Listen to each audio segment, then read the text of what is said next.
हजरत उमर जब नारा लगाते ना तो कैसे किस तरह कांपते। सफीर आते रूम के मिलने के लिए तो कहते जाओ उमर नफल पढ़ रहे हैं, टाइम कोई नहीं। एक दिन अंदर मीटिंग हो रही थी, हजरत उमर मीटिंग में बैठे थे। आपके बेटे मिलने आए अब्दुल्ला इब्ने उमर। अब्बा जी अंदर आ जाओ, फरमाया दरवाजे पे खड़ा हो, मैं जरूरी बात कर रहा हूं, अंदर ना आना। जनाब अब्दुल्ला इब्ने उमर कहते हैं मैं दरवाजे पे खड़ा हो गया। थोड़ी देर गुजरी तो इमाम हुसैन भी आ गए। एक हदीस में, एक रवायत में इमाम हसन का लफ्ज भी है। इमाम हुसैन आए, आके अब्दुल्ला इब्ने उमर से कहने लगे उमर फारूक अंदर है? तो कहा वो अंदर तो है। तो कहा आप क्यों दरवाजे पे खड़े? कहने लगे अब्बा जी ने कहा है यहाँ इंतजार करो, मैं कोई जरूरी बात कर रहा हूँ, लेकिन शहजादे मेरे लिए कहा है, मेरे लिए आप जाना चाहे तो चले जाए। इमाम हुसैन कहने लगे अमीरुल मोमिनीन कोई बात कर रहे होंगे, मैं जोहर के वक्त मस्जिद में मिल लूंगा, जोहर का टाइम आएगा ना तो मैं मस्जिद में मिल लूंगा।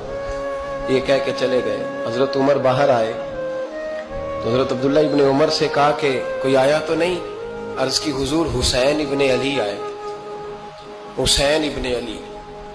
तो कहा अंदर क्यों नहीं भेजा? कहा मैंने कहा था बेशक चले जाएं, लेकिन वो कह रहे थे कि मैं जोहर के वक्त मस्जिद में मिल लूंगा। तो सैयदना उमर फारूक फरमाने लगे अब्दुल्ला तुझे तेरी मां रोए, हुसैन को क्यों वापस भेजा? फिर उमर दुनियादारों के सामने डटना, खड़ा होना उमर पे खत्म है, लेकिन जो अंदर की बात है ना, रूह की, जो अकीदत की बात है, जो वफा का रिश्ता है, उसको कौन समझे? ये जो रूह की मजबूरियां हैं, ये जो वफा की मजबूरियां हैं, इसे लोग क्या समझें? इन्हें क्या पता कि मुर्शद के बेटे के पैर चूमने में हुस्न क्या होता है? इन्हें क्या पता कि जब उस्ताद का बेटा घर में आता है तो दिल करता है मकान बेच के इसे दे दें, इसके बाप की नेकियां बड़ी हैं। जनाब उमर फारूक दौड़े गए, इमाम हुसैन के दरवाजे पे दस्तक दी। इमाम हुसैन बाहर रखा, शहजादे यार मिलने आए थे, तो बगैर मिले क्यों आ गए? अर्ज की कि आप मसरूफ थे, आपके अपने बेटे भी दरवाजे पे खड़े थे, तो मैं वापस आ गया।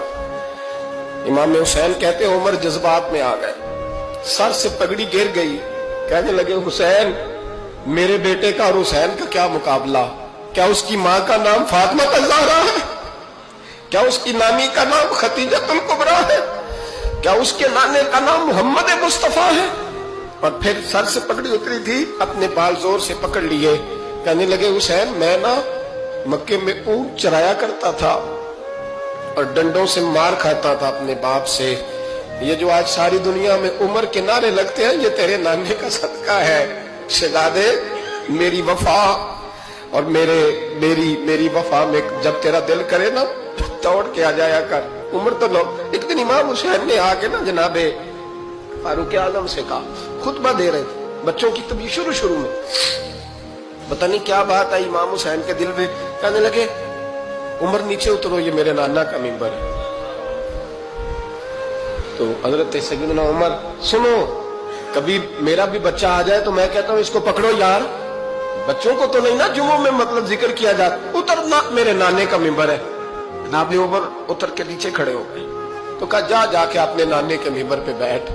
तो हजरत उमर रो पड़े, कहने लगे शहजादे मेरे नाने का मिंबर ही कोई नहीं है ही नहीं, ये मिंबर ये मुसल्ले ये तेरे नाने की शान है, मेरे नाने का कोई मिंबर नहीं, तेरे ही नाने का मिंबर है। थोड़ी देर खड़े रहे तो इमाम हुसैन कहने लगे अच्छा कोई नहीं आपके नाने का मिंबर का नहीं? कहा चलो फिर मेरे नाने के मिंबर पे बैठ जाओ, चलो खैर है, कोई नहीं आपके नाने का? कहा नहीं। तो कहा कोई नहीं, फिर मेरे नाने के। जब हजरत उमर बैठे तो बड़ा शानदार जुमला का फरमाने लगे मैं मिंबर पर मर्जी से नहीं बैठा था, मुझे अबू बकर ने बिठाया था, और फिर हुसैन के कहने पे मैं उतरा हूं, अब मुझे हुसैन ने बिठाया है, अब किसी की जुर्रत है तो उमर को उतार के दिखाए, अब मैं हुसैन का तेरी नस्ल पाक में